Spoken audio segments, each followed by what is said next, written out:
Welcome back to Oathbound Gaming. Today we're doing a video on Fractured's Spring Alpha test. We're going to go through the updates, what they changed in this alpha, and then at the end I'm going to provide feedback on the game's current state, and one major issue that needs to be fixed before the game launches. We'll get into all of that.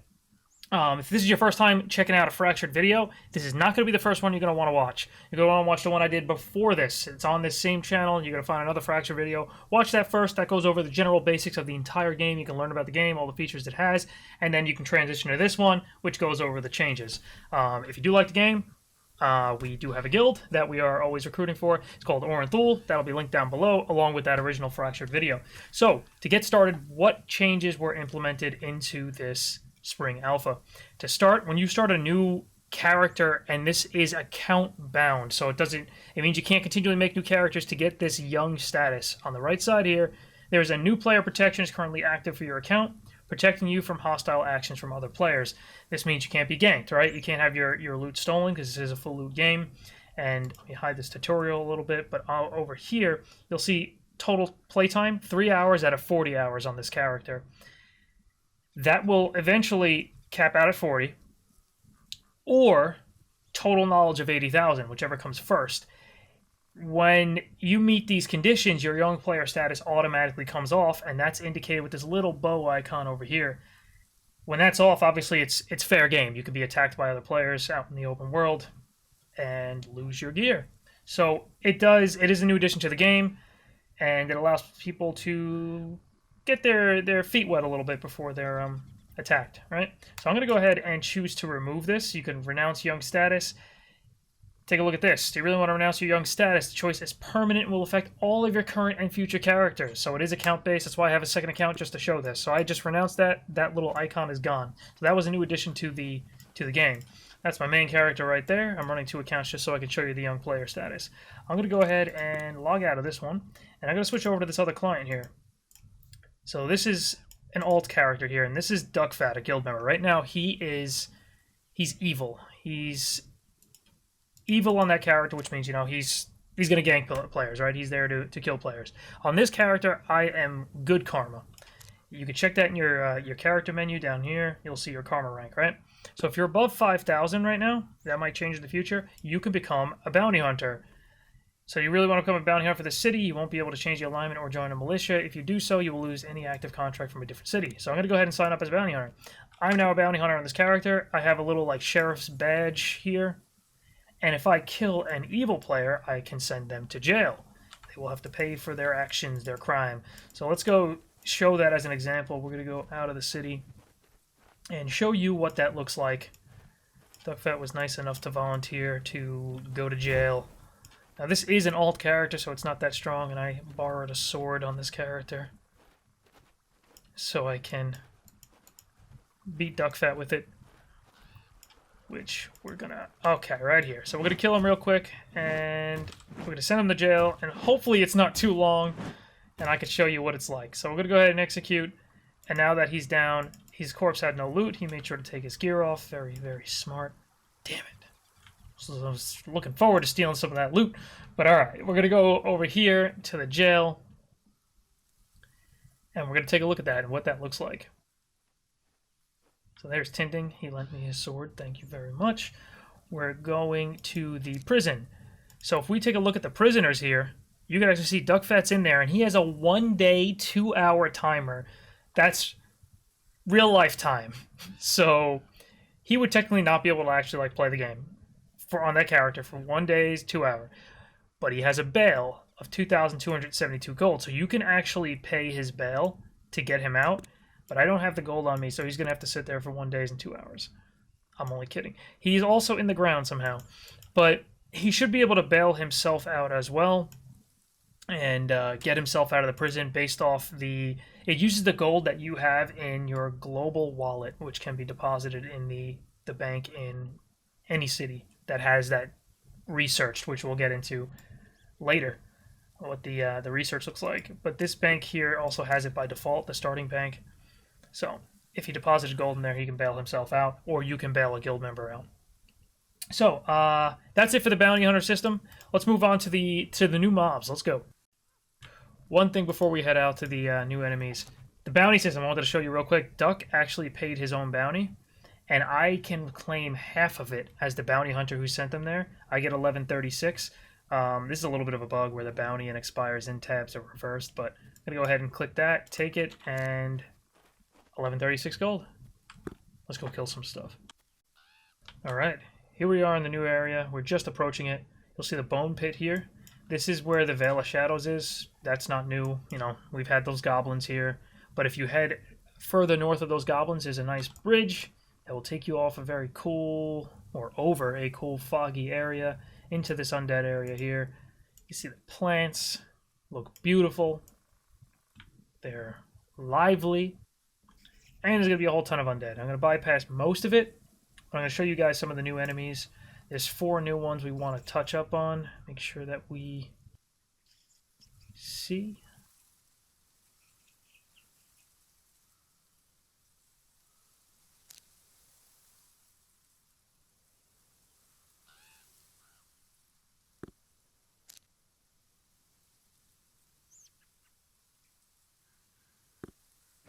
Alright, we'll come across these here. There's a few here I want to show you guys. So this one here. This is the Skeletal Mage. It's got some poison or acid-based attacks, not poison. Looks a lot like poison, which personally I don't like. I'd like to see that change, but there is acid and poison in this game.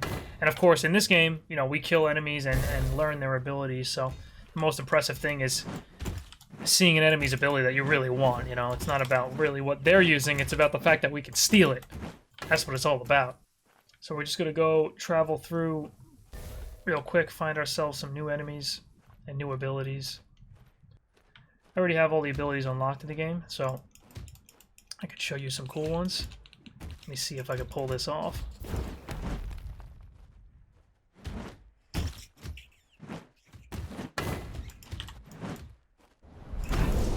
Let's see, can I actually pull this leap off? No, I'm not going to be able to. Alright, I'm gonna go past these guys and just try to make it through. Gotta go fast. Alright, so I know this corner here can be pretty deadly. There's a lot of skeletal archers there. Ah, so there's the priest. That's a skeletal priest right there. I know he looks a little unpriestly, I guess, but it's a priest. That shield right there. We'll take a look at all their abilities shortly.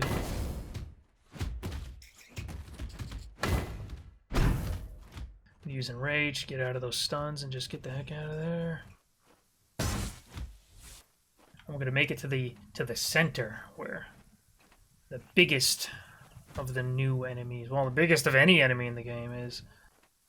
Alright, that's the Fel Ghoul. That's the last of our 4 new creatures here. Actually, no, that's 3 out of 4. Because it's the priest, the mage, the Fel Ghoul, and then one more in the middle. That leapy guy. And he has my favorite ability in the game. It's how you learn this lovely number right here. If I can actually use it. There we go. That leap. Which, personally, I like to see the animation improved. But it is nice being able to cross a gap and close the gap in melee. It's like our only real option for that right now. Use a leap to close the gap, especially for PvP, and try to output some bursty damage. Follow it up with the stun and the slow, and hopefully you can kill your opponent before they can get back into long range. I love it. It's an ability that I desperately was pushing for when I saw it in an early pre-alpha video, like over a year ago. But it's finally in the game, and you can leap over some ledges like that instead of having to run around. They'll have to run around now, but unless they have blink or leap themselves, it's good to escape with that. So you see Harley just did it with the Relocate. I always call it blink. I mean, it's pretty much what it is, but Relocate is the actual name. Alright, last big new enemy. Approaching him now.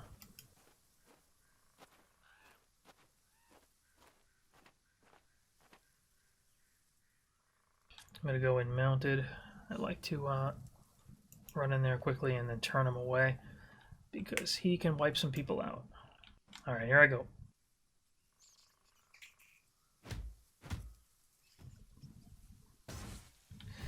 This skeletal dragon, he can be deadly. So like that, if he is sending that towards the whole group as they're running in and they don't have anywhere to run, you know, they're on that that thin path, it could be kind of deadly. I'm gonna try to keep myself healed. Thank you for the heal. I'm gonna use Enrage to stay alive here.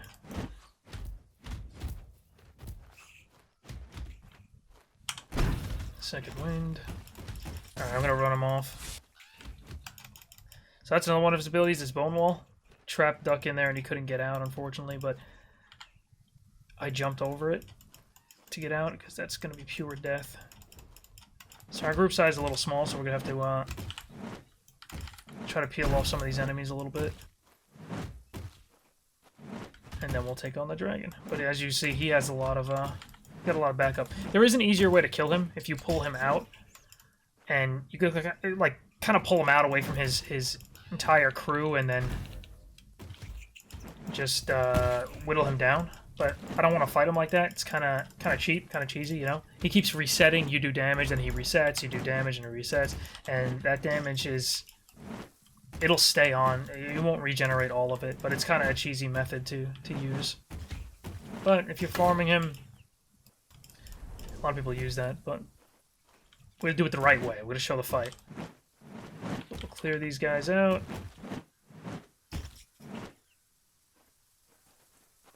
And we're gonna go ahead and try to fight him. Get a little bit of health back.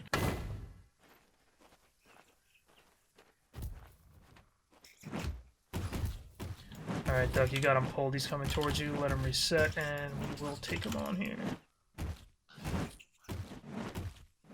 Alright, here he comes. So you don't want to sit in the purple circle. It's not too damaging, but, you know, obviously you want to avoid as much damage as you can.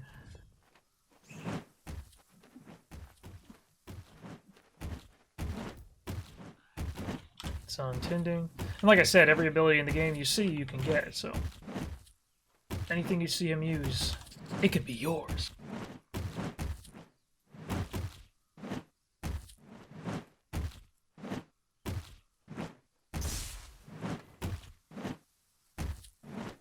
Alright, he's back on me.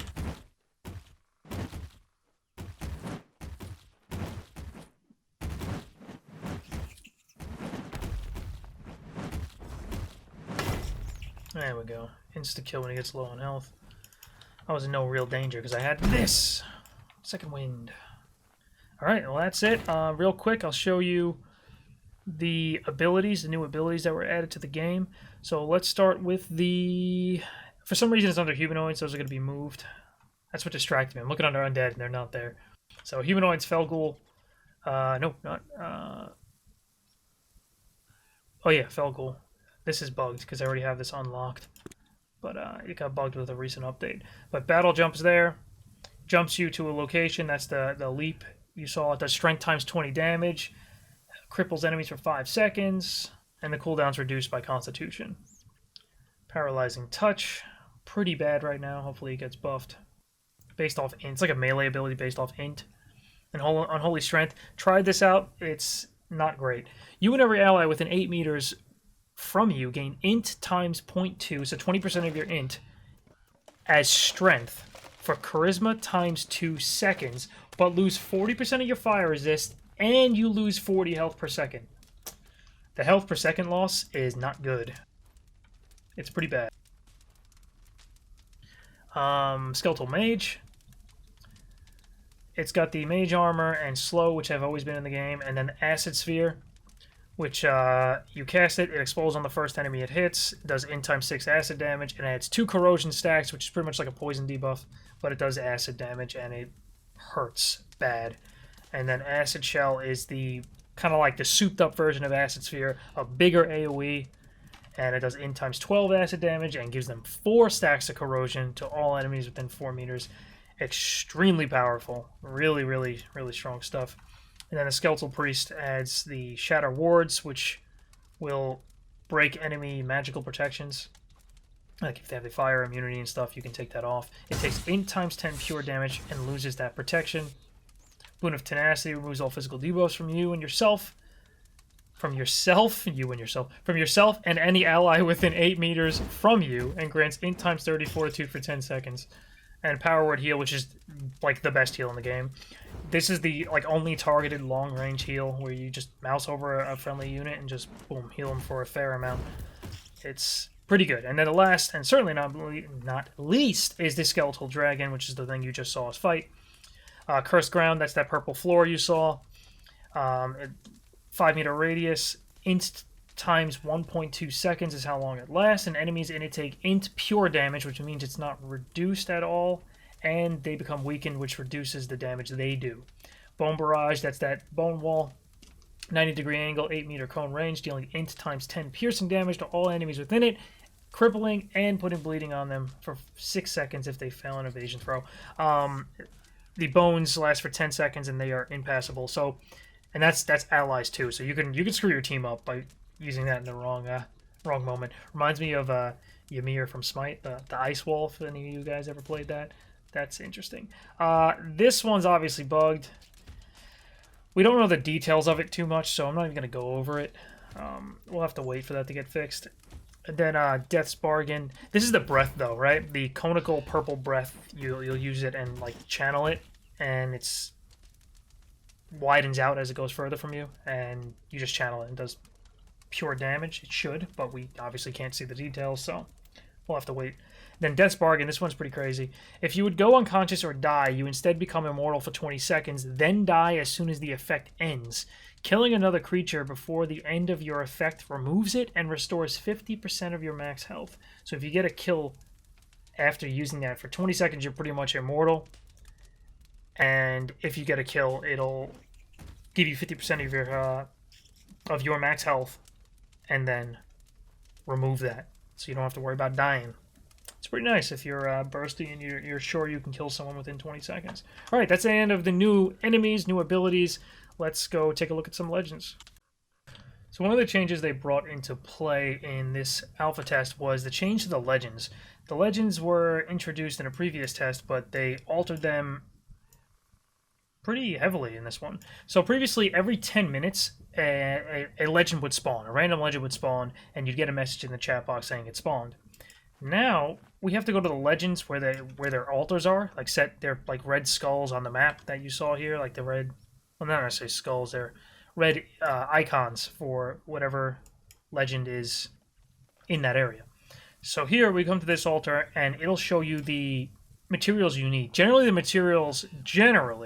materials are from the area around the altar. Not always. There's some exceptions there, but for the most part, you could farm these right around the altar. So we're going to go ahead and put this in here. Once we put them all in there and we hit summon, it's going to summon Black Chief Udabog. But it's got a 10-minute timer. So a 10-minute timer is going to appear, and we're going to have to fight and wait for Udabog to spawn. And during that 10 minutes, it's just waves and waves of enemies continually spawn, and we have to take them out. Well, you don't even have to. You don't have to kill them. You could actually leave and come back. You can set a timer or something, come back, and the boss will be up in 10 minutes. But you also want to make sure you're here in a way, because someone could steal it from you. But it's kind of nice because you could farm a lot of good materials during that time. It's a lot of enemies that spawn. You could farm your knowledge off the enemies if you need it still. You could even farm more materials for the next legend spawn. So after this one spawns in 10 minutes, there you go. You saw he dropped a lot of the materials we needed to summon this boss. You could farm all the materials you need to summon them again in 10 minutes, as long as you stay active here and you continually kill these. So it's a good method to farm. But we're obviously going to cut this 9 minutes that's remaining out so you can see the boss. We'll kill him, and then we'll talk about why you want to kill these things.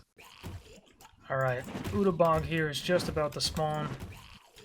We're just fighting off some more enemies. He should be seconds away from spawning. It'll be pretty obvious when he does. He's looks like the shamans, but he's much bigger. These dead corpses here. There we go. Those are the shamans, as you see. He's just pretty much a bigger shaman. And these legends are... Their difficulties are labeled. Oh, he just used his relocate.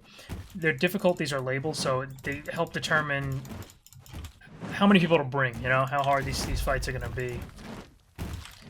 And this is one of the easier ones for sure. We just happen to be in the area near the dragon, and we said, let's do this one. So when he's dead, you're going to see in the chat box, for what you can see, that it announces to the world, all the players can see it, that the legendary creature Black Chief Udabog has fallen. I know my camera's blocking it a little bit. And then you've been awarded with page 1 out of 8 of Lost Tale, The Fall of Hollow Grove. So this is important, and this is why we want to kill legends. These things right here, Lost Tales, you can read them and learn them. So you can only read a lore tablet when you're resting at a fireplace, or of a private house or a city tavern. So if you're at a fireplace back in the cities, you can learn these tales.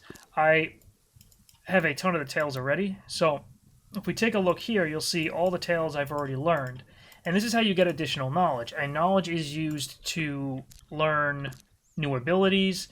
Like if you click here, you'll see you'll spend knowledge points on that. And it's also learned to, or used to learn more talents, to get more talent points up to the max of 60. This character's already maxed, but here you normally see a little plus icon.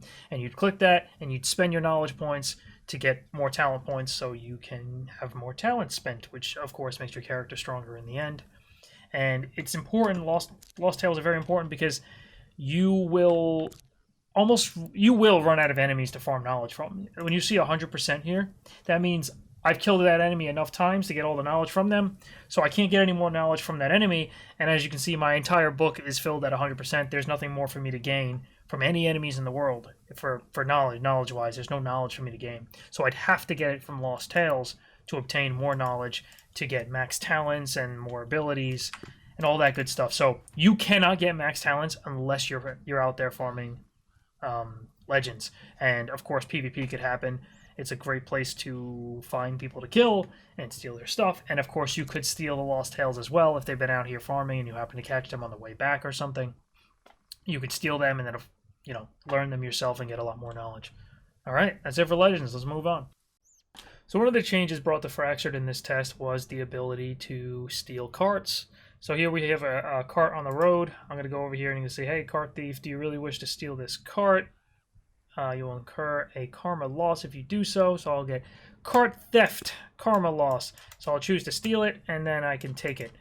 I can take it with me and steal stuff out of it if I wanted, if it had anything in there. But if this player moves it back to his housing property, like if he moves it now over there, it will be protected. So he's going to take it, move it back. Now if I go to take it, still forbidden. I can't be a cart thief while it's on someone's property or in a city. So you're definitely protected there, but you got to be wary. You can't just leave your carts all over the place anymore. So this one's within the housing plot. Can't steal that either. While we're here, one other change I wanted to show was they adjusted the height that you can relocate, and now Battle Jump is a new addition, of course, that has the same, that's that blink ability, the relocate. It has the same type of mechanic where you can jump land, right? I showed that before. They greatly changed the height that you can do it. But if you get the right point, you could still save a lot of time. So obviously I jumped over this ledge here when otherwise I would have to run all the way around and go up on that end. That could help you escape, that could help you gank a player, or just save a heck of a lot of time when you're traversing the world. But the height that you can actually do that at has been greatly adjusted. So you have to kind of like, you know, fight with it a little bit, fight with the terrain a little bit to find the perfect spot. All right, moving on. Okay, world map territory. So there's been some adjustments to the world map where, well, one, you have a nice little handy thing here that'll center it on your character. But here we can see show territories. So when we click this, it's going to show the territories of the cities. The cities own that territory. So here, this is our city here, max rank 15, humble brag. This is our territory here. That means all the housing plots in this land are allocated to this city. So you're a resident of this city if you have a house in any of the housing plots out here. That is also a change. There's no more houses out in the wild, like completely random houses that you'll find like randomly.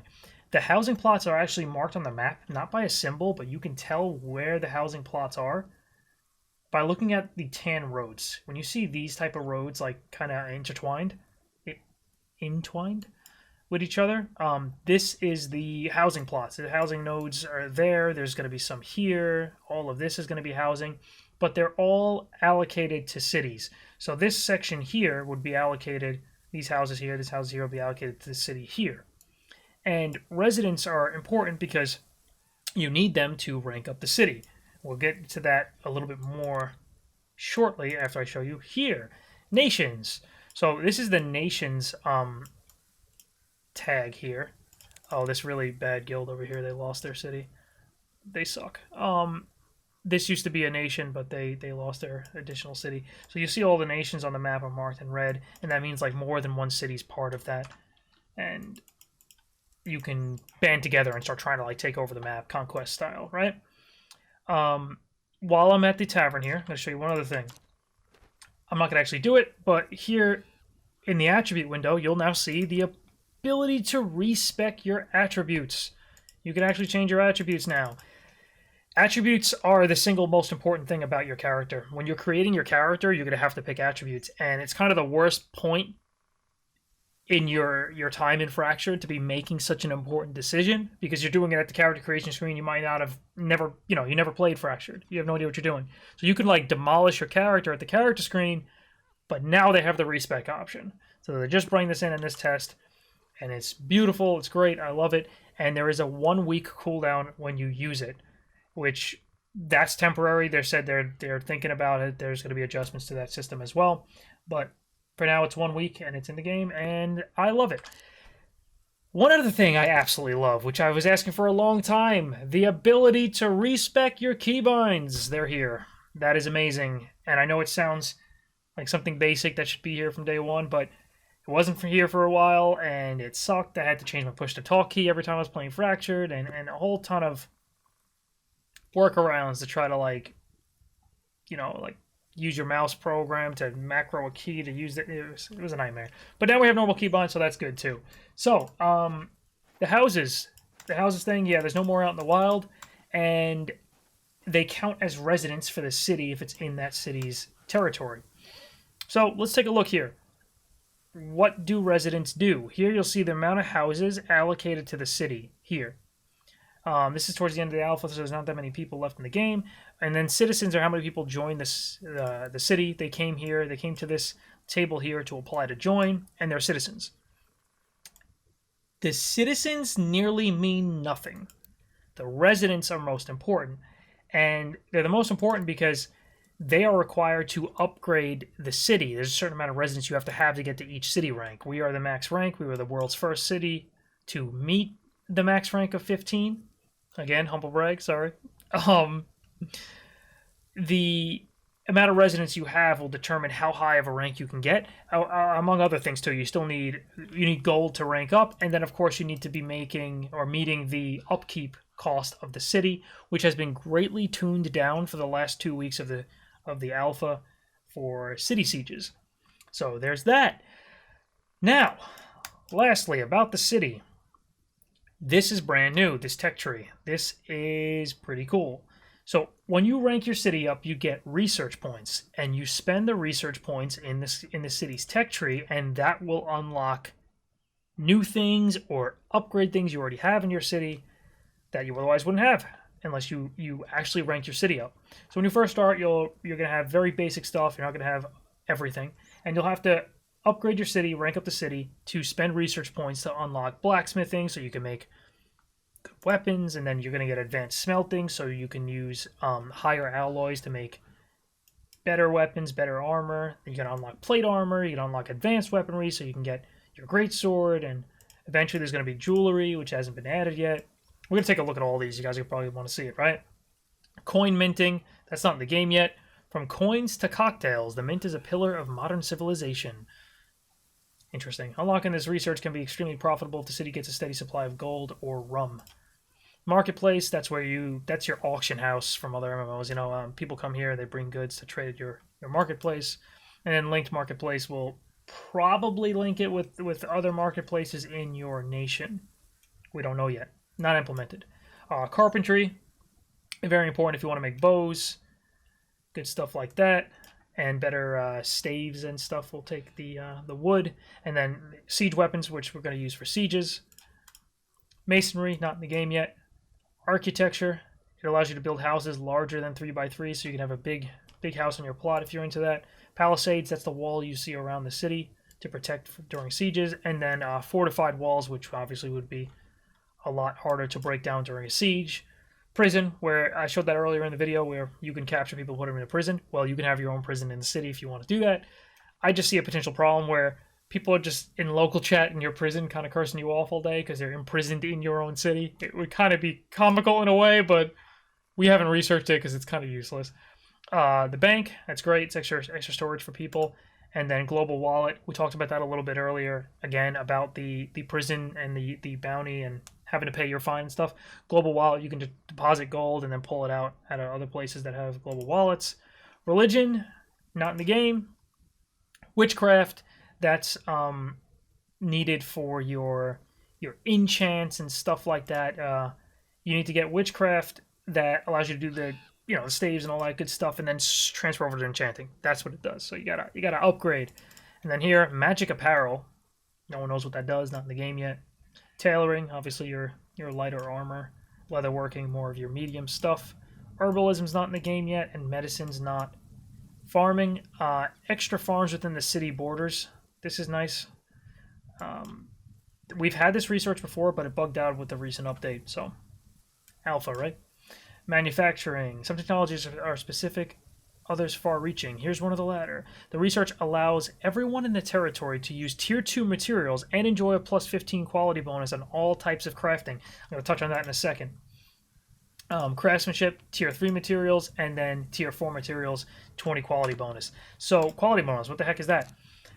That's a new addition to the game as well. You're going to see here greatsword quality at the top. We're looking at the top of that greatsword box. Quality, excellent. Quality excellent, quality good, quality fine. So you see 3 different qualities here. I did not do that on purpose, just happen to be wearing those. And that allows us to see the different type of stats an item can have. Let's go take a quick look at my bank just for a second here, and we'll compare some. I have some excellent swords. Okay, a good sword here. So if you take a look at the good sword, you'll see slash damage 177 to 295.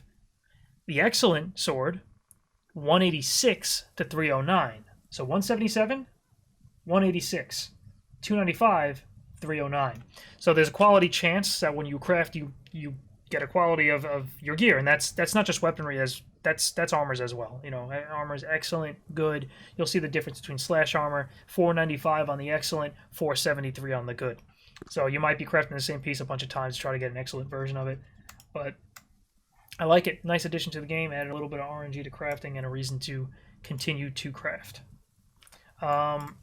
Real quick, one more time on the housing a little bit. The city owner has the ability to place down housing plots within the city, and he can adjust the price of the plot fee and the rent on it here. You could adjust the housing plot's price, but those are housing plots only within the city. And you can see here, you can place down a personal plot, say, okay, I want a 2x2, I want a small one, bam, right there. So someone can actually go claim that, and that's going to be free because I have it set to 0. The ones outside the city are 2,000 gold to get it, to claim it, and 1,000 gold upkeep. And that's something that's been tweaked. That's new in this test as well. All right, moving on to the final portion of this video. Okay, so we're going to talk about declaring sieges here. So if we go to the social menu, we have settlers. We have a tab here for settlers. I'm going to invite a 5th player to it because we need a total of 5. We're going to try making this player a vice governor because we should need a governor and a vice governor in the settler group to declare a siege.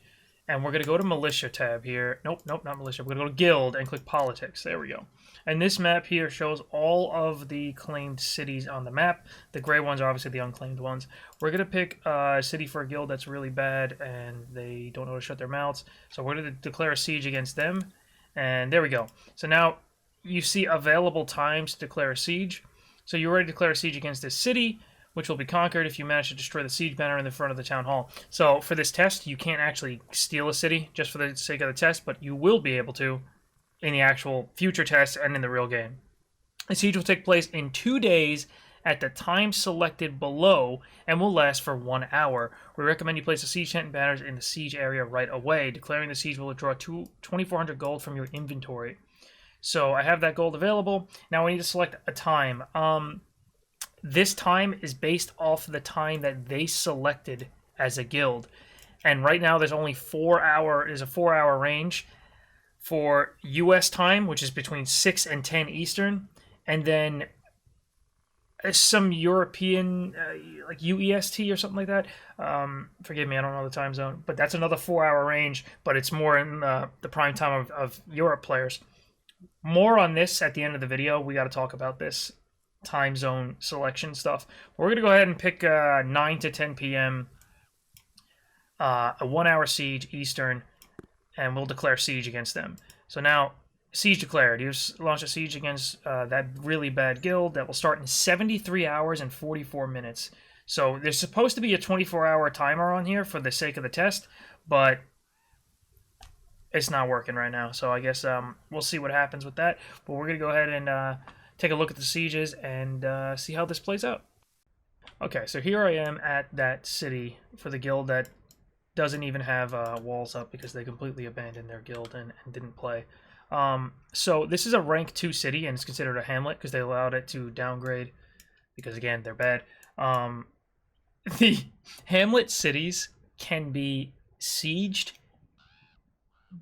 anywhere on the world map. And what I mean by that is normally you have to you only have the capability of sieging zones or cities next to your city, right? You can only I would be able to siege this city here, this city here, because they're cities that are bordering our territory, right? Normally you'd be able to do that, but because this is a hamlet city, we can attack it from across the map.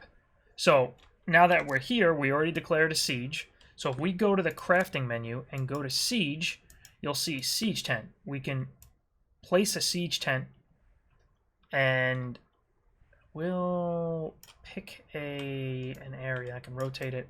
So you'll see the a red outline for the siege area. There was one over there on the right side. We're going to come this way and see if we can find ourselves a nice spot that we like.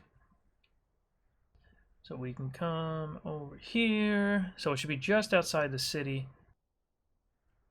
There's one spot. So if we go to the crafting, again, siege tent, we're going to need to place one of these. So we'll place one right on this corner here. If it allows us to, there we go. So it can't be right up against the corner. We'll place it like that, sure. So now that the siege tent is placed, we're going to have to build it up. And the attacking force is going to have to actually be close to the enemy city while building this up. And of course, you could be harassed. It's before the siege, but you could still be attacked, obviously, because it's PvP, right? And then we'd want to also place down siege banners, which we should be able to have 5 of them. We'll see, but they let you place it awfully far from the tent. I just think that's a little strange that they let you place it so far, but we will go ahead and find ourselves some nice spots that we like and place that and defend them, because we're gonna have to place defend 5 of these banners during the siege, and if they get destroyed, the attackers lose the siege. The defenders have 1 banner in the center of their city, which if destroyed, they lose. So because the city, again, is just a crap guild, they don't have any walls up, so we don't have to worry about using catapults to siege them. We'll bring some catapults just to show them, but we're not going to have to use them because, again, bad guild. Alright, let's move on. Alright, so I'm back on my character. By the way, I used another character because as a governor, I couldn't declare a siege on this character. So we use that character here to declare the siege. And we're over here building the siege tent and stuff right now to prepare for war. As you can see, it's going to require a lot of logs to get this done. We need logs, a lot of wood logs here, and then we need the logs to build these as well. So let's cut forward, right? Fast forward. We don't want to sit here and watch this building all day. Let's go. All right. Next phase, we're going to put in the last log on this, and it should transition over to the next phase of the building. Bam! Tent is starting to come together. Now we need to bring some animal leather, and of course we're gonna speed this up. All right, last of the animal leather going in. We'll go ahead and complete this section of the war tent, and now we need some wood logs for the table. All right, let's fast forward through this. Last log going in.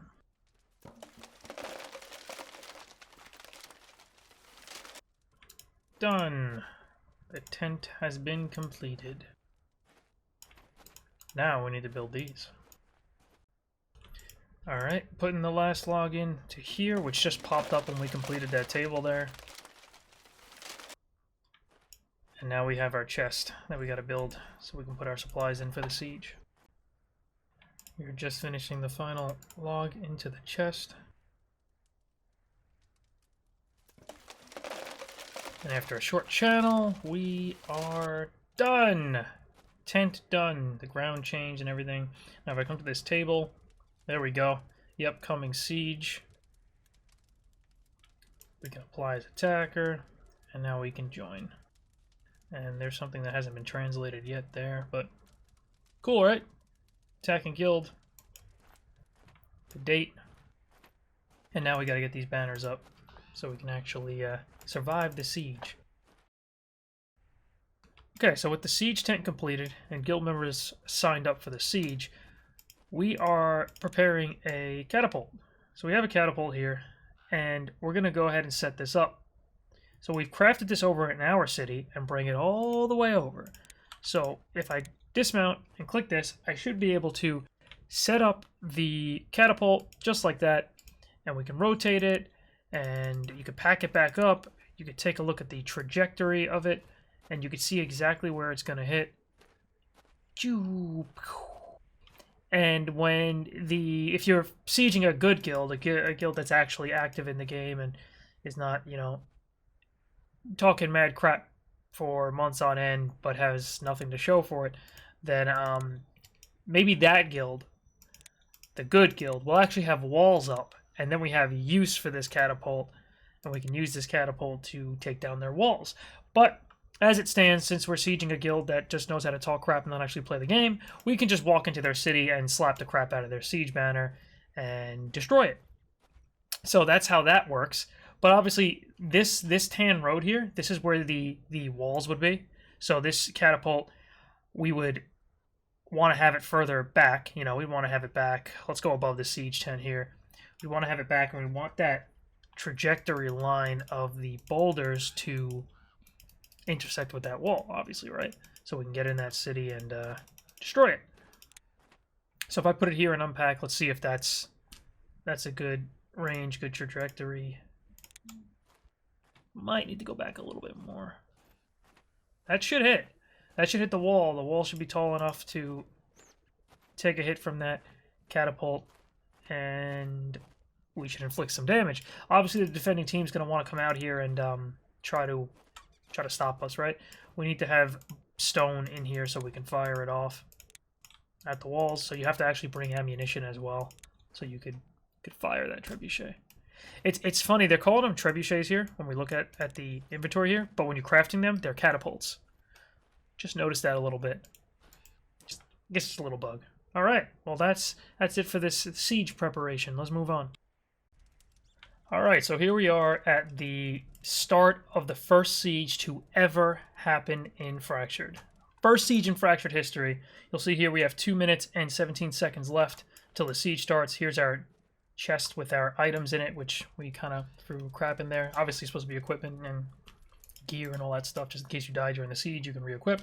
But a little backstory while we wait for the siege to start. So this guild here, this Hand of Unity HOU guild, I know we were talking some smack about them a little bit before. I just wanted to explain why. I feel like you guys deserve an explanation, right? So at the start of this alpha, there was an exploit with this wheat. You can like gather a lot of it from the starter town on alts and stuff and bring it to your city. This guild got caught doing it. This guild, this Hand of Unity guild, and then they said in response that any guild that has a city that's a higher rank than theirs use the exploit. They were the only guild to use it, And then they pointed fingers at every other guild that was higher ranked than them. We had like 50 plus players around the clock working to get the highest rank in the city. I mean, the highest ranked city in the game, and we accomplished that. We were the first to max rank 15, so we were very proud of that. But for them to point fingers at every single other guild that's better than their guild, which is pretty much every guild in the game, that was quite insulting. So we said, you know what? Let's target this guild. Let's go after them to kind of smack them on behalf of the entire Fractured community. So we're assuming they're not even going to show up, because that's the kind of guild they are. They kind of talk crap and then run away. But I'm hoping that they show up so we can have some PvP here. But I have a feeling we're going to be disappointed. The siege should be starting any second now. And this is, again, going to be the first siege in the history of Fractured. So we don't exactly know how this is going to play out. But normally in a siege, there would be enemy players defending. They'd have their walls up if they weren't a crap guild. But this one doesn't have walls for obvious reasons. We have 20 seconds left. You see this timer right here. As I refresh, it's going down. So it's supposed to teleport the players that signed up. You see that roster when you look at the table down there. It's supposed to teleport them to the siege location. I'm actually curious to see what happens. Harley's outside the barrier just to see what happens here. We're going to see the thing should be starting, and there we go. So it teleported people to there, and we have an hour to win the siege. So we have 5 banners standing, so our siege tent's invulnerable. It just announced to the server that the siege is going on. We can now use this. I still have a weird animation. Looks like I'm loading this. I'm bouncing on my horse. I am loading up the trebuchet. I guess it's loaded now. I guess let's loose this thing. We just loosed the trebuchet. I don't know what it's aiming at, but I don't know. But our goal is to break their walls and attack this. I'm just gonna hit it once just to see what happens here. Okay, so it's losing some health. Okay, it's losing a fair amount of health. So let's avoid breaking it, because it looks like it dies real fast. Let's go do one more trebuchet shot. If we destroy that, we win, and I don't see any players defending this at all. So someone go load up that trebuchet if you can. It's a little targeting icon. See if you can load this thing up and fire it. I want to go where it would fire. I should be able to look at the trajectory and see where it should be able to hit. We're going to take a look at that. So it's going to hit this building. Let's find out what happens here. Let's see if... I'm not going to stand there. Duck, you're welcome to stand right there if you want. I don't know if that'll actually happen. If it'll fire a stone at all. I don't know if it fired. Did it? I'm not sure if this is working properly. These are brand new. So obviously this is the first time in like Fractured history that this is even being tested. Looks like Harley's loading it up. Let's go check again. So we don't know if this is actually going to fire, but it's supposed to fire. You're supposed to take down the walls with it, open your way into the city, and... oh, there it is. It went super fast. You could see it. It didn't do any player damage. They didn't get hit, but it did. Sure enough, it did fire, and that should damage the wall. The buildings aren't damageable because you're supposed to be able to steal it and claim it. I guess let's go be the first guild ever to win a Fractured Siege against... well, the first guild ever to win a Fractured Siege, period. Unfortunately, it's against a whole lot of nobodies because nobody showed up. I mean, even if they showed up, they'd still be nobodies. Okay, the Orenthal against... the siege against your... again... the siege launched by the Orenthal against Wolf Aids has ended. The attackers have won. So what now? So this is supposed to give us access to their spoils, right? Their chest and their entire city if we choose to take it. Right now, during the alpha, they removed that. They said, hey, just siege for fun and learn about the siege system, but we're not going to let anyone take each other's city for the remainder of the siege. I mean, for the remainder of the alpha, but the next alpha is going to allow you to steal enemy cities. For now, it is what it is. That was just kind of for fun and to gloat a little bit. And yeah, I hope you guys enjoyed that. Obviously, the siege is supposed to be a lot more lively than that, but the alpha's a little dead right now. But all right, so I'm going to end this video, this portion of this video here, and move on to the opinion portion of the video. That's going to be the very, very end. So if you only cared about the features of the game, what was changing in the alpha, you might want to end the video here. But if you care about the opinion, and my opinion on the state of the game and some of the major issues on it, stay tuned. Stick around. Let's move on. All right, our final portion of this video, the opinion portion. You might see I'm wearing a different shirt. I think I wear a total of 3 shirts throughout this video because they're recorded on different days. So you might pick up on that. So the last portion of the video, we're going to talk about opinion stuff. We're going to talk about the good and the issues of Fractured. We'll call it that. The good and the issues, or the not so good. But I'm going to glance over here because I have a list of notes here. I want to make sure I hit everything here. So let's start with the good. The game-breaking bugs and exploits are fixed rather quickly. There was a nasty exploit early on in this game. I kind of mentioned it earlier in the video a little bit. And the devs are very quick to jump on that and fix that. Cool. Like to see that. They definitely do respond to those reports rather quickly. The Naked Mage stuff. There was a Naked Mage meta, which was... You're pretty much just as strong as you are with equipment as you are naked when you're a caster, right? That's how it was. And players would run around naked with nothing to lose, nothing to risk because they're naked, right? They wouldn't lose their loot when they're dying because they have nothing to lose. They would kill players decked out with a lot of gear, like 3 naked mages would run around and kill a melee player, right? Or something of the sort, or other casters, whatever it may be, and they would take their gear. And they'd go out with no risk and just earn. So if they die, they don't care. They changed it so all spells are weaker to start, but they grow more. They grow more with intellect and stuff like that, intelligence. So you'd want to have gear. You want to have gear to help those skills grow a lot, right? So they scale a lot more. So you want better equipment because you're going to hit a heck of a lot harder than someone who's naked now. Naked mages are like a joke. They don't hit very hard at all. They are quite laughably weak. They could still fight a little bit, but they're much weaker than they were. So the Naked Mage meta was fixed. That was a big issue with the community. Community was really complaining about that, me included. That it was just no risk and all reward. So they ended up changing that. Love to see those balance changes happening. So nice job listening to the community there. There's one main developer interacted with the entire community, and they are extremely responsive to the community. I keep mentioning this, that they listen to their community, but that's true. Like, more so than almost any MMO I've ever seen, the devs are really responsive. They pay attention. They pay attention to what the community is telling them. And unfortunately, there's a lot of yes men in the community, like, this is great, that's great. I do see that a lot. That's why I take the time to do these videos. I take the time to make actual forum posts that provide more than just, oh, you're doing great. I like to be brutally honest, as you see towards the end of this video.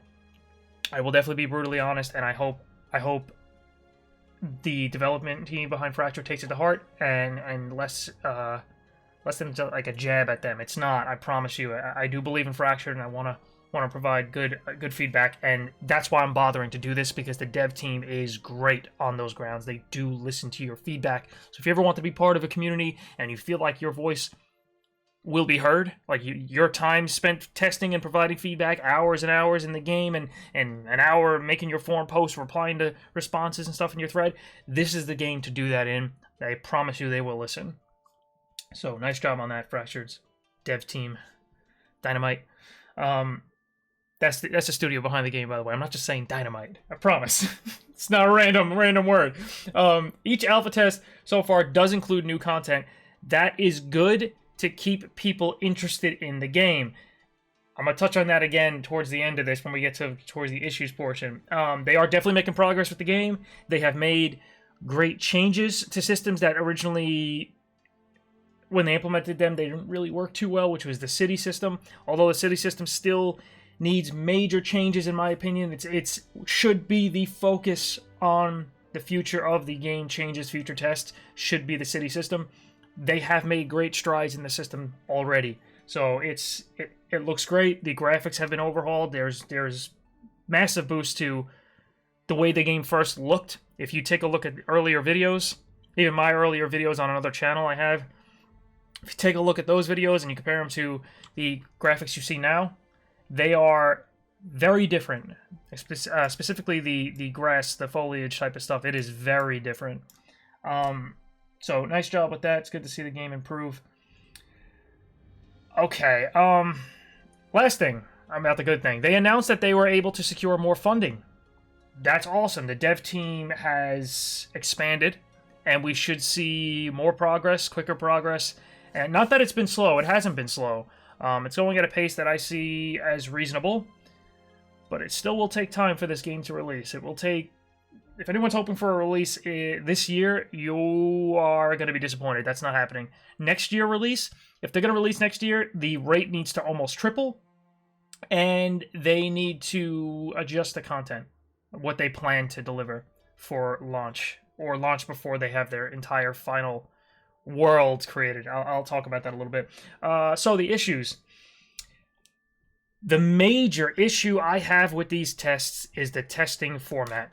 You guys have heard me speak about it before in the Discord if you've been there. The alpha testing format needs major work. Major work. We need to rethink how we tackle these tests. This test was supposed to last about a month or so. We're over 2 months at this point, and the game is absolutely dead. Keep in mind, this is an MMO. I'm going to type right now, anyone online. I know my webcam is going to block it a little bit. We'll just see if anyone responds while I'm talking. This is an MMO. That is global chat. That is chat where everyone can talk. There's no factions, so everyone in the game that's online can see that chat and respond. It is dead. It is dead. It is completely nobody playing. And they might be arguing, oh, that's an alpha test. There's no one playing. I have never seen an MMO less than like five players online. Like I would guess that there's less than 3 players online right now, and I might actually be the only one. So when the test first started out, I'm not going to give the exact number. I was privy to some of that information. Not privy. I did ask. I asked how many players did it cap out on, and I'm not going to provide the exact number, but it was hundreds. It was hundreds of players online within the first week, and then it dropped off around week 2. Dropped off, a pretty substantial drop, but there was still a good amount of the community online. This is an MMO. This is an MMO that revolves around city building, PvP, full loot PvP, working together to tackle tougher content. When you first log into a game like this, and you're the only one online, there's very little you can do, and it's a very bad impression for someone that logs on, and this is their first impression, or their last impression. Perhaps both. It might be their first, and then they log off later and go, wow, there's no one on in this game. It is a bad impression. It is bad. That's not a good thing. I'm telling you, I've spoken to a lot of the community. I've done surveys in my own community about, what they think about Fractured. And I spoke to people that they tried Fractured for the first time during this test. There's people that will not be coming back. They will never come back to this game because there's nothing to do there. This is their words. There's nothing to do. There's no one ever playing this game. I can't find a group to do the harder content. That's an actual concern, and it just hopefully you guys can see I care about this game. I want this game to succeed. This is tough love, and a lot of people in the community will not give this to you. I'm telling you how it is. I hope the Dynamite Studios behind the game they don't get offended by this, but you guys really need to rethink your alpha approach, please. We cannot be doing month-long alphas. Then by the end of week 2, it's dead. Do shorter alphas. Do shorter alphas that are structured around the specific content you want to test. Be like, hey, this is a city siege alpha. We're going to shorten the duration of sieges so we can do them every 24 hours, which was the original plan, which we'll talk about that a little bit too. We'll shorten that so we can do more sieges. We'll give a whole ton of gear, and we don't have to farm all the abilities. We're going to give you the abilities. They've done that before in a PvP test. That was amazing, guys. You guys did a great job for that test. It was a very short test. It was like 3 to 5 days, something around that range. Maybe a week at the longest. And they gave everyone like the highest level character, well, not in levels, but a crazy amount of talents, max talents, all your abilities, a ton of gear, and you can generate your own gear and go out in PvP. That was the PvP for balance. That worked so well. You guys can do that again and focus test around specific stuff. Say, hey, this is what we want the community to test. I know there's a lot of people in the community that will take that to heart when the dev team goes, hey, we want you guys to test Legends specifically for this test. Can you guys get out there and test that and provide feedback on the Legends specifically? They will do that. I promise you they will do that for you, and they will do it for free. And believe it, for free, yeah, no crap. They're testing. There's still dev teams out there that pay for testing. Trust me. I have not accepted any payments for testing, I promise you. So the testing format needs to change. It's leaving a bad impression on the community, on people that first get into the game, and people have a bad lasting impression when they leave the game. I know this is getting a little ranty on this topic, but it is that important. It is devastating to the community, and it's actually really hurting the quality of the game. No, not the quality of the game, but the impression of the game. There we go. We can do better. We can do better for the testing phases. We can. Hope to see that done. Shorten the testing phases. It's okay to, like, instead of one month test, do two 2-week-long tests. So a 2-week-long test at the beginning of July, and then another one towards the end of August or something, whatever it may be. Instead of one long test, it's 2 tests. People like to get back in. It revitalizes the community, revitalizes the test. It gets a lot more people active in the Discord, a lot more people active in the forums. That's the way to do it, guys, I'm telling you. So, the new city system, let's move on from the testing format. This system relies so much on residents rather than citizens. And let me explain exactly the difference. Residents means you have a house built in land allocated to the city. That makes you a resident. So a resident and a citizen is different. So if you're a citizen, you can come here to a city, hit this thing, and be like, I want to become a citizen, and you become a citizen. So this is a ton of citizens we have in our city, a lot of citizens in the largest city known to Fractured. This is my guild city. So a lot of citizens, right? But they contribute literally nothing to the city. Oh, by the way, yeah, no one responded to anyone online. I'm probably the only one online, for real. Or there's a couple people that just don't want to talk to Nekrage. So this is my housing plot. These are all the houses that are allocated to this city. There's houses here. If we pull up the territory, this is a housing section, this is a housing section, and this is a housing section. So there's 3 of them here. If anyone builds houses in these 3 sections, they are considered a resident of this city. They're the only ones that do anything for the city. You need a certain amount of residents to hit certain city ranks, and those city ranks are important for the research points, like I showed earlier in the video. Citizens do literally nothing. They do nothing for the city. That's a weird design. So it's like someone can join the city as a citizen, reap the benefits of the city, and contribute literally nothing. No tax money, nothing for upkeep, nothing to help rank up, nothing. It's a little strange. Then we have a setting here for crafting stations and access. You could set it to citizens only, residents and citizens, or everyone. That's backwards. It should be residents only, and then residents and citizens. And the reason for that is residents only is saying, hey, we want the people that have provided more to the city to have access to the crafting stations rather than the guys who are mooching. This is set, let's call this something else. This is moochers only. That's what that is. And then this is contributors and moochers. Shouldn't we have a setting for contributors only? And then you're like, okay, contributors and moochers. Because citizens do nothing. Personally, I think that system needs to change. Like, this doesn't even really matter if we fix the citizens. If we fix the citizens, if we flop it the other way, switch it the other way where citizens and residents both contribute, maybe citizen contributes 1 point and then residents contribute 2 points to the, I know we're not using points, but to the overall requirement to upgrade, maybe something like that would be needed. Because here you'll see the amount of, they changed this for the test. When we had max rank, this actually was not changed. This was not set to 10. It was much higher, and it was a very coordinated effort to get that number. But they set it to 10 residents required just for every rank, just for the end portion of the test, because the population dropped off so much and people were complaining. As you see, citizens do nothing here. That's got to change. So you have very little reason to own a city in this game right now. Cities are extremely important. Pay attention to my words here. Cities are extremely important. You need them to get the higher end gear in the game, to craft metal armor, stuff like that, metal weaponry, right? You need it. But there's very little reason to be the owner of them. In fact, there's so little reason, I would say there's next to none. There's next to zero reason to own a city, other than, oh, there's a little bit of tax money that comes in. This is not a lot of money. This was a huge city, and it's not a lot of money. Not a lot of gold.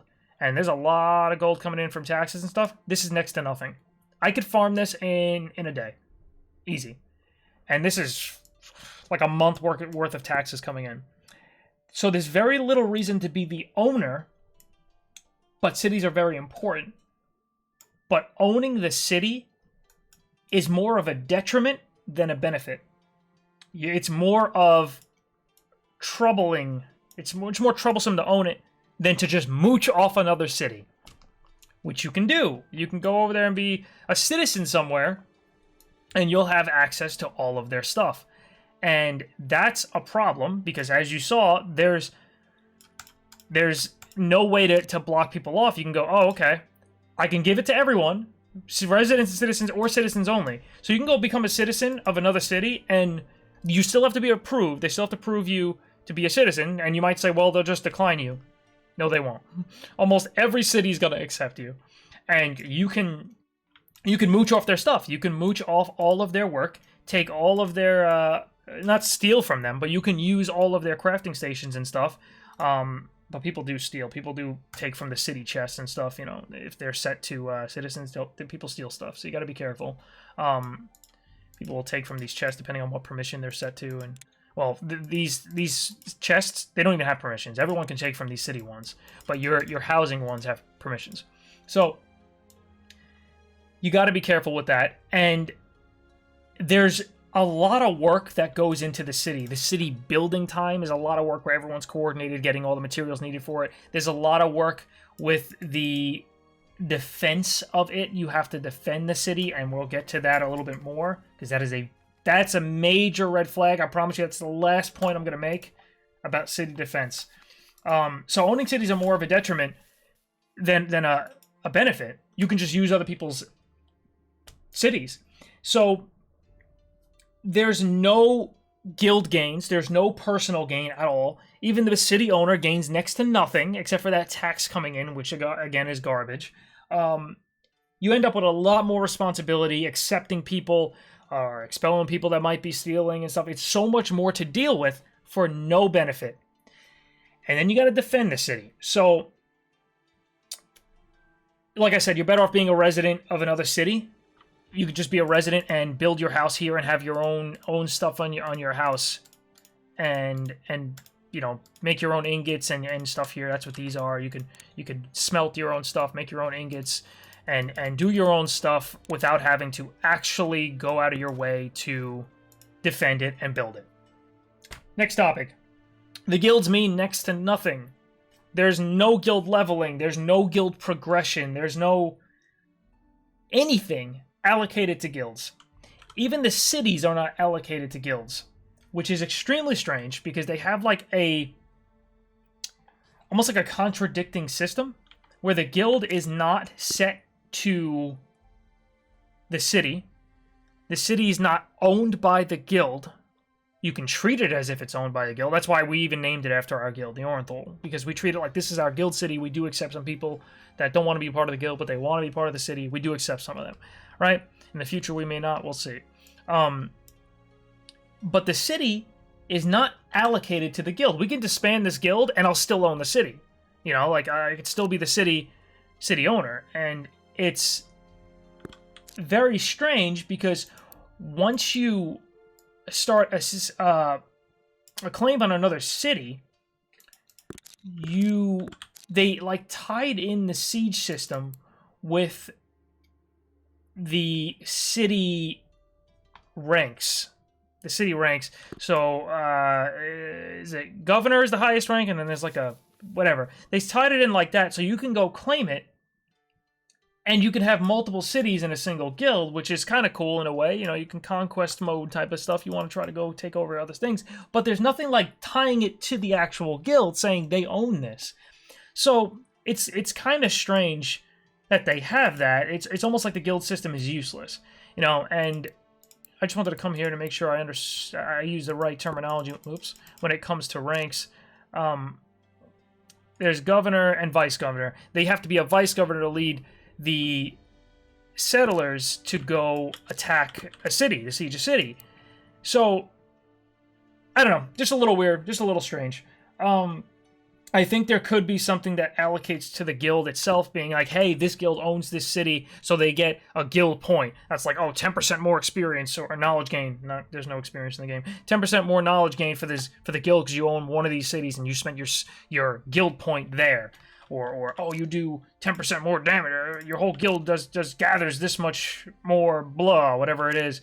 Or they do 10% more damage and your guild like levels and stuff, and armor is 10% more for all guild members. Everyone gets one extra intelligence. Like, there's some guild leveling system. Like, maybe it's not just, oh, your guild's gonna level as you play. It could be as you own cities. The more cities you own, the more points you get. So you're an extremely strong guild. You're a guild that actually progressed and they did something in the game. They made something of their guild, because there's no difference between a guild that has been in this game for 2 years versus a guild that has been in the game for 1 day. It's the same thing. There's no difference. There's no guild systems at all. And I would love to see that change, because they have these city systems that only allocates things to the city, and you could lose the city, or you can just say, hey, I don't even want to deal with this. I don't even want to deal with owning a city. I'd rather just mooch off someone else's stuff. Maybe I help them a little bit, help them build some stuff, and help them in a city defense, and if they lose the city, who cares?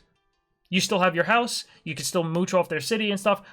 There's nothing saying, I want to own this city as a guild. There's nothing that allocates or ties a guild to the city and makes you want to keep that, and makes you, and I know I trailed off a little bit into a different topic, but your guild doesn't have any stake in anything. Like, it doesn't grow, doesn't progress. I'd love to see that change. Yeah, guild bank or something like that, guild tree. Love to see something like that. And then the final biggest issue, I know I ranted a little bit. Let me get to the biggest issue here. The final issue. This will make me stop playing Fractured. I will not play Fractured if the game launches in this state. Not in the alpha state, but this right here. This is what ends the game for me. So, here is a setting for the city. You're picking your prime time that says, this is when I'm available for sieges. This is when I'm available for sieges. So, 6 p.m. to 10 p.m. Eastern. Or 6 p.m. to 10 p.m. CET. Is that CET is like Central European time or something like that? Yes, Central European time. I'm in the US, I'm sorry. I'm a little ignorant of that. So Central European time, 6 p.m. to 10 p.m. and US Eastern time, 6 p.m. to 10 p.m. This is when you're saying you are available for sieges. There's 2 times to choose from. And that means if someone declares a siege, and I have it set to this, that means the siege will fall between these times. They will pick a time to siege us. I showed you before the siege system earlier in the video. What does that mean? That means if you own a city, you need to be able to be online between 6 p.m. to 10 p.m. every day. Now, hear me out. Every day meaning you can have a siege fall on any day of the week. Someone can declare a siege on you, and then 72 hours later, that siege will occur. It could be a little longer depending on what time of the day they declare the siege. Like, if they declare the siege at like 6 p.m., it's 6 p.m. and they declare it for 10 p.m. That'll be 72 hours later for 3 days plus 4 hours, because it's from 6 p.m. to 10 p.m., right? Yeah, did that math a little bit. So it'll be a little bit longer, right? So that'll fall on blank day of the week, whatever it means, right? But if that falls on a day of the week that I am working between 6 and 10 p.m., I have to take off of work that day to defend my city. I have to. And if you're not, why are you owning a city in the first place? There's another point I'm getting on. Maybe I'll play Fractured even with the system in place, but I'll never own a city. There's no reason to own it. I don't have to worry about this. We'll just roam around, kill people, steal their stuff, or maybe even show up to cities that we can defend. We'll volunteer to defend other people's cities, and maybe even charge them as like a mercenary thing. Be like, hey, we'll help defend your city, and if we succeed, you pay us. We can do something like that, and that's great because you just show up to sieges that you can show up to. So, you don't need to be on every day between your siege time because you won't have a siege every day, but you have to be able to, just in case a siege falls on that day. There's a 4-hour range that I can choose from, and a 4-hour range for EU prime time. So, again, you can potentially have 2, maybe 3 sieges a week. I'm not sure if 3 sieges a week can happen. It might be able to, with the timing if it's right. But you have to be able to take off work 2 days a week to play this game, if sieges continue to fall on your work days. I don't know about you guys. I'm not doing that. I am not doing that. And this is coming from a person who will take a month off of work for an MMO launch. I've done that before. Use all my PTO, pay time off for people that don't know that, to play an MMO the second it launches and go crazy, right? This is coming from that guy that goes hardcore and sleeps 4 hours a week to get rank 14 High Warlord in WoW. Like, stuff like that. I'm not doing this. This is a bad system, and it needs to change. In my opinion, there should be a 1-month cooldown on when you can change these times. And you should have a 4-hour range that you can choose from. Anytime. You choose your 4-hour range. If I want to choose 8 p.m. plus 4 hours, to midnight, whatever, I can choose that. Like, it's a 4-hour range that you pick for your time. And their response was, oh, we don't want people picking times that no one will be on. I don't know about you guys, but I don't mind. And I know my guild doesn't mind saying, hey, there's this guild that has their time set to 1 a.m. to 5 a.m. Let's siege them. We will be there. Because, now pay attention here, you only need to be online for that time once to siege that guild between 1 a.m. and 5 a.m. Hopefully you win, and you take that city, right? One time. You had to take, maybe you took off work for that. Like, oh, I don't want to go to work the next day. It's a really late siege. Okay, we could take a day off work to do that. We've done that plenty of times. There's a new raid launching. Let's take a day off. Like, we've done that, right? You only need to do that once. But in a city defense, you need to take that off. That day off of work, 2 or 3 days a week. That's every siege. You need to be able to take off work. But if you're attacking a city that has their time set to something weird, you only need to do it once, potentially. That's it. Unless you fail and you want to try to attack them again next week or the next available siege 3 days later, whatever it may be, right? But you're only taking off time to attack that city, if you even want to take off time, because it's an hour-long siege or whatever. It's an hour-long siege, you do it, you knock it out, and that's it. But the defense, every time there's a siege on your city, you have to be there to defend it and potentially take off work every day. So, let people choose their 4 hours. Who cares if someone takes between midnight and 4 a.m.? Between you and me, that's my favorite time. Midnight, 4 a.m., midnight to 6 a.m., I'm there. I got you. I'll siege you then. And I'm telling you, there will be people to siege everyone at any time they choose. Any of the 24 hours, people will still siege them. Because I will. My guild will. It doesn't matter. If you set your siege time between 6 a.m. and 10 a.m., that's not going to protect you. We will still siege you. We will still be there. But the defense, having to be there every time, that's too much, guys. And I'm not going to do it. I'm either just not going to own a city. The guild won't own a city. We'll be like, we'll roam around. We'll be bandits. We'll be mercenaries. We just won't own a city. We'll just roam. Or we just won't play the game. That's too much to ask. And I know I'm beating a dead horse here. I know I've talked about it a lot. Guys, that's how I feel about this system. It needs to change. That needs to change. I'm really stressing that. And I know someone caught on to it in the forums a lot that said, hey, Nekrage, you see a lot of systems.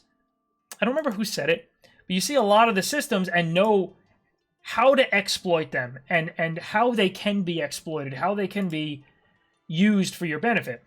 And they sent that as a compliment. It's not like oh, you're going to exploit them. Because when I see an issue like that, I point it out and say, hey, this is a real issue. We need to get this fixed. And I take pride in that. Like looking at a system and going, hey, this is going to be a problem. And this is how people are gonna abuse this, right?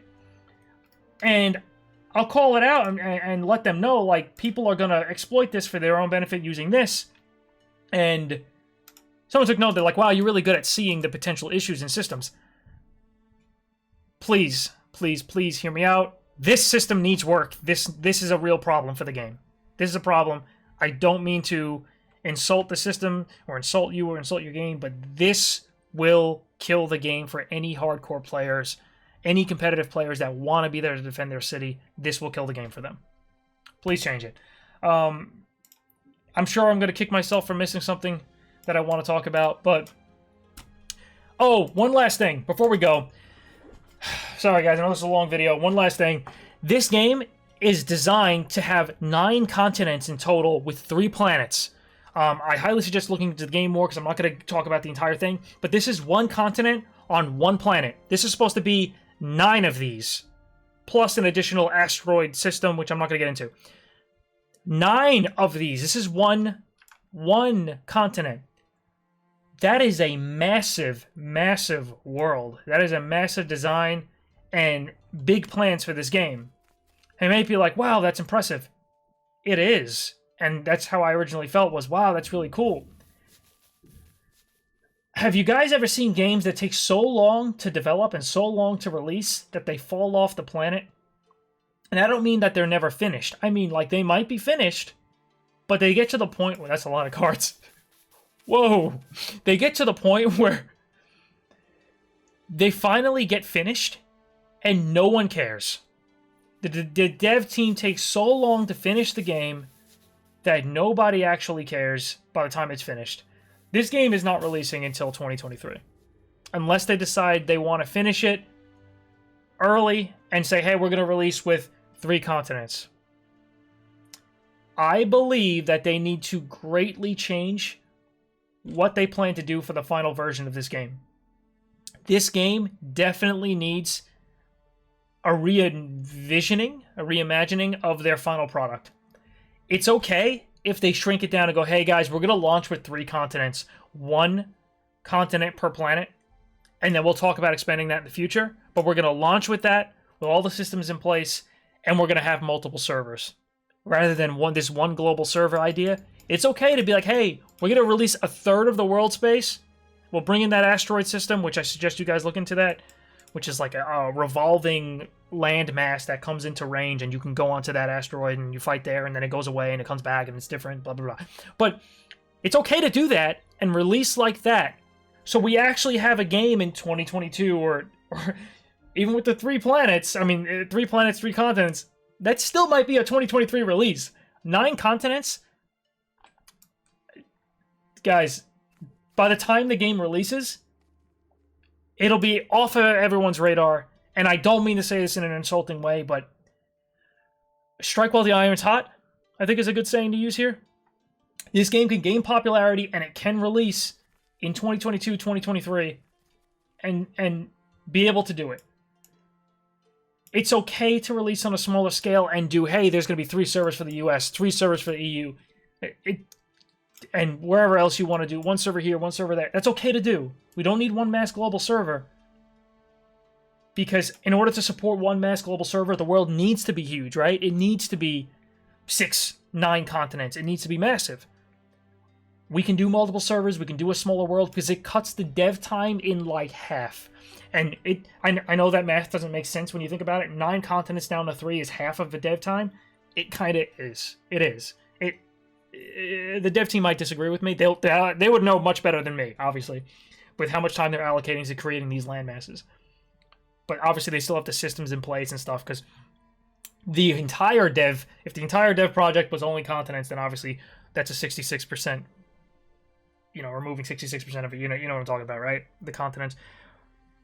You're cutting the dev time, substantially reducing the dev time, let's say that. If you go from 9 continents down to 3. And we can release this game sometime within the next year or two when people actually still are very interested. Because I don't know about you guys, but I've seen MMOs release 4 or 5 years in development, and everyone's like, we don't care. There's this game out. There's more. Look how dated the game looks by the time it releases. And you guys have something here. You have a great product, and I would love to see this game get fully released. And you did expand your dev team, and you guys are gonna increase the rate at which you develop the game. Not that it's been slow. It has not been slow, but even faster is always better. I believe in you guys. I believe in the project. I believe in Fractured. And you guys know I've spent a lot of time and money. I threw in a fair amount of money into Fractured as well. I believe in you guys. I hope you guys deliver a great product. It's okay if you reduce the scale of the game. It's okay. It's okay. And I believe if you wanted to explain that to the community, if you ever wanted to do an interview, if you ever wanted to talk back and forth about it, I would love to. I'd love the opportunity to just talk game development, talk the future of Fractured, and hopefully the community understands and we could reach an agreement where we go, that would be great. Let's release it early, and we could talk about like expansions and major content updates where we release more land masses and stuff. Really looking forward to that, guys. Do 3 continents, maybe a 4th that's a neutral continent where everyone converges and there's mass PvP on that 4th continent. I don't know. The idea is we can come up with ideas, we can brainstorm here, and they're ideas that can help us get this game released and on the map before it dies off. I don't want to say that. I know it's going to be a little insulting, but before the flames die a little bit, before they reduce. The flames are hot right now. Strike while the iron's hot. You guys got this game. You got a great game. That has been my video on Fractured. I know this one has been a long one. I know it's been a little ranty towards the end when I get to the opinion pieces. Thank you so much for hearing me out, listening to me drone on. It has been great. If you have not, please subscribe. Like, down below is going to be our guild site, our guild Discord, website for Oathbound Gaming, website for everything, Twitch. I stream all the time. Hopefully I see you guys there. Thank you very much for watching, and I hope I see you guys in the next video. Skiddat!